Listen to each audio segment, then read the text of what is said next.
Okay, so for this one, this walkthrough, we're going to show you how to view the ruler and hide the ruler, indent text, and also align text. So for the first part, to view and hide the ruler, right now we have it visible.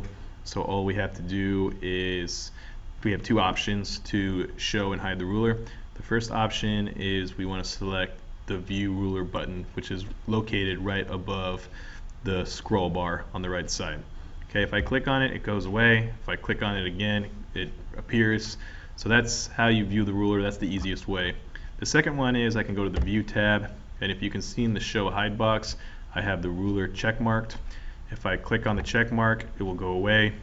If I check the box, it comes back up. And our ruler will help us indent and set up tab stops, which will happen in the next lessons. So in order to indent text, the easiest way for, let's say we want one isolated incident of indenting, we would just click on tab, and you can see on tab it will indent. Now you can see right here this comes up, and if we just want it just this one case and we don't want it to occur again, we would change back to tab. Okay, so you can see the tab shows up when we have the formatting.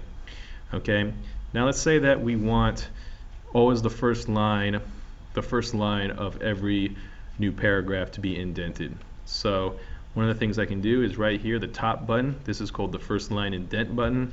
I would drag this up to where I want it indented to, so about like 0.5 mark.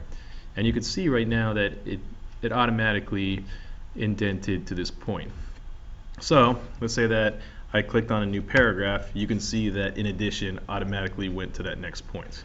Okay, but you can see too that the second line doesn't, right here where it says Americans, it doesn't indent, only the first line does. Now let's say that we wanted to have everything indented, every line of that paragraph. Well, what I can do is I click this button and then I drag it here, and you can see now when I click both of the arrows, it drags it, both of them, to the indent point. So if we want every line in that paragraph indented, we'd click this bottom one, which would drag both.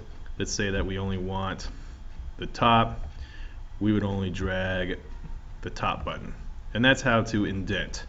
Okay, in order to align text, you can see right here, we did this in Microsoft Excel. We have align text left, we have it centered, we have it align text right, we have it justified, and so on.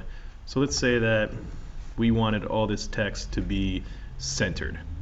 Then we would click this button, and you can see that it's centered.